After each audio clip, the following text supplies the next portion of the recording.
Okay. No, I don't really think of how to start this.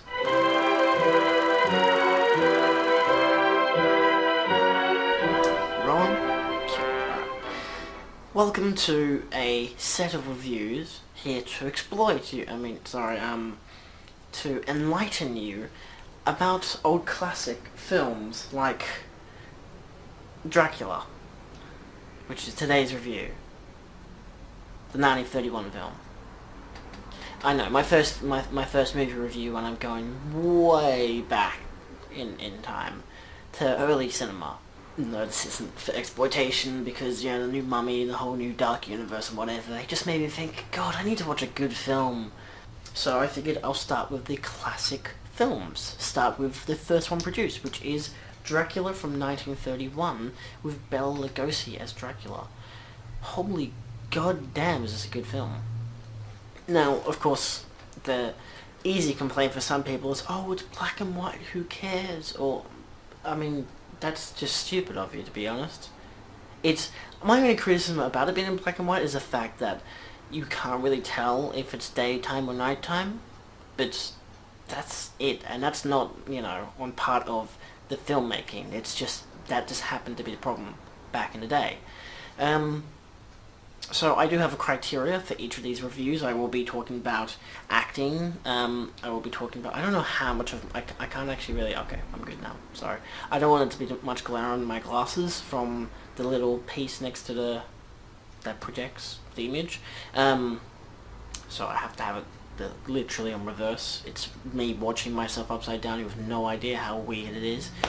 Okay, so my criteria will be to do with acting, directing, if I have anything to note on directing, writing, how it holds up, mainly because I'll be talking about classic films, and the overall feel and rewatchability.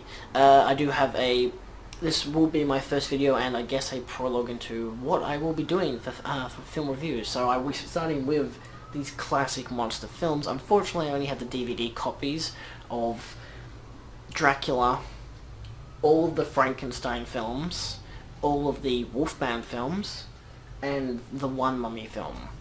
Though additionally I will be doing a potential review of Metropolis in Blu-ray, its latest cut, and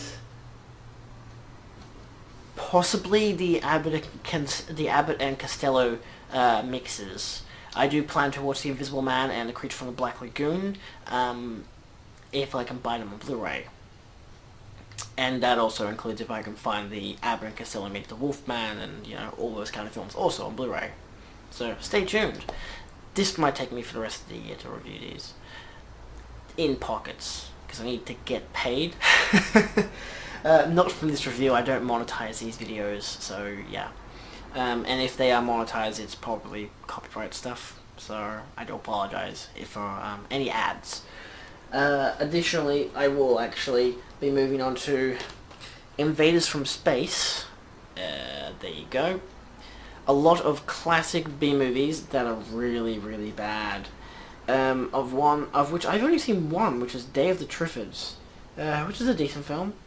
So yeah, I will be watching those after these, or, you know, in the mix while I'm going back and forth.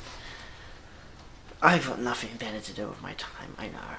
I'm making a film review. What do you expect? You can't criticize me either. You're not allowed to. You're the cameraman. Okay, Jerry's behind the camera. If those of you who haven't met Jerry, don't worry. He'll never show his face on camera. He's allergic to being seen. He's currently like this right now. It's kind of concerning. Anyway, so yeah, so we'll start with acting. So in this case, I'm only going to talk about Bela Lugosi and something Dwight Fryer. That was close. So Bela Lugosi, of course, is Count Dracula. His performance is, as we all know, it's legendary. It's fantastic. It is creepy. It's mysterious. It's everything you need in a Dracula role. I can't really elaborate. There's not really any need to elaborate on this. If you know Dracula, you'll know this version of it. It's Bela Lugosi. He's famous for it. It defined him as an actor, as a role, you know. Anyway, I think the lack of lines, because of course he's not he wasn't an English speaking person. He did become like that. He learned, and I feel like it's kind of cool that he has a certain potential lack of lines, and it makes it creepier. So in that case, for writing, a few lines of dialogue, they're very well used. They're really I prefer.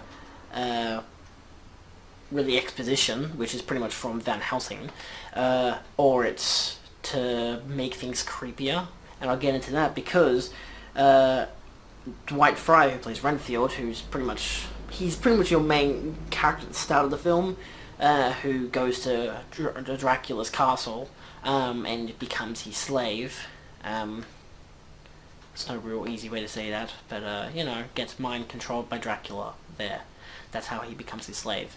And Dracula becomes his master and all that classic stuff. And his performance goes from an ordinary guy who's very, he's very focused, he knows what he's doing and whatever, to this very maniacal, crazy man. It is fantastic. It's such an awesome performance. And it is, I don't know if it's kind of, I feel like it's kind of the creepier version of Dracula if Dracula didn't have that glare and didn't have that mysterious nature already to him. Because Fryer does not have that mysterious nature. You know him just as like a common man. And so of course he goes mad. And the story is fine. I mean, it's a nice adaptation. It goes from name here of the place that they start as, Transylvania, I believe it is. Trying to not get confused with Rocky Horror Picture Show. And then they, of course, go to Whitby, of which I've been to Whitby Abbey for the reason of this, it being a tourist attraction because of the film, which was, well, kind of because of the film, but also kind of more because of the novel, because the film doesn't actually have the Abbey as a set. Still, it's pretty cool. And there are dogs that are hungry. Oh no. Anyway,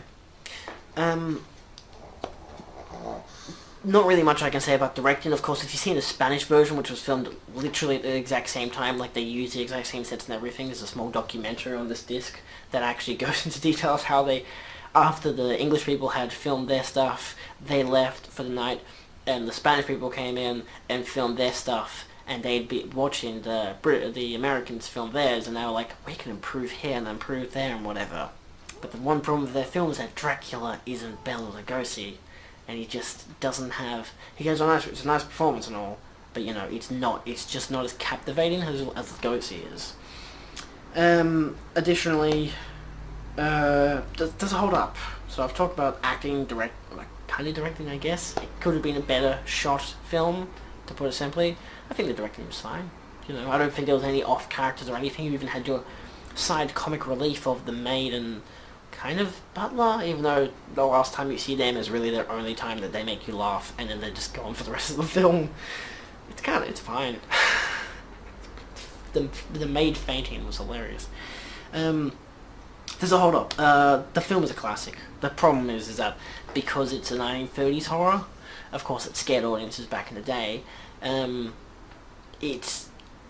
don't think it holds up well as a horror. I mean, it has that atmosphere. Definitely has the horror atmosphere, and you can tell. But you can look at it now and you could probably find it as comic relief, to be honest. It has cheesy sets, cheesy everything about it, except for really the dialogue and the acting. I think that's the most built-in stuff that definitely secures it as creepy and mysterious. The dialogue and the characters. Like even the parts where you see where Van Helsing looks in the mirror and he can't see Dracula while Dracula is talking to two other people, and that's still well done because the dialogue is well dubbed and everything. And there's some parts of the tracks that you can tell are not well done. Of course, this being a DVD remaster, it's not perfect. Of course, the Blu-ray probably would be, or as perfect as you can get. But yeah, the special features are fine and all that. So I mean, the interview I watched after, which was kind of not really the making of the film, but how things led up to that film. It was all fine. It was nice to watch. It was a nice film. Only went for about 70 minutes, and then just ended with, yeah. It's comical, and of course, yeah, there's still that feeling of curiosity with Lugosi. Overall feeling of the film, it's enjoyable. It's very enjoyable. It's definitely worth a watch. It's worth a watch, definitely, because, even if people say, oh, this is the story of it, it's like, then what's the point of watching the film? Because in Bela Lugosi, for fuck's sake. Because Bela Lugosi, he's just amazing in a performance. My only flaw with the film is that it is quite slow, but I believe, if I'm not wrong, a lot of these actually are quite slow. Which is fine, they're not action-packed monster killers kind of thing. It's not Aliens, it's Dracula. It's creepy, it's gothic, it's mysterious. And that's its wonder, that's its charm. It's fantastic as a horror film. Of course, yes, you can. Modern day audiences that are probably teenagers and kids can look at it. Well, kids that don't get scared of Bela Lugosi, or grow up with the Addams Family or some shit, they can just easily laugh at it, Rewatchability? You don't need to rewatch it, I think. I guess maybe in the Blu-ray, if you wanted to have another binge or watch it for upcoming films, like this new Dark Universe, then probably. I mean, I watched it because I don't think I've ever really seen it before. I may have seen it as a kid, but I've seen a lot of Dracula films. I think I've even seen the original Nosferatu. That's a silent film. That came out earlier. Yeah, and that one's a much more of a horror, definitely. But I won't get into that. Would I recommend this film? Yes. Am I going to give it a grading? No.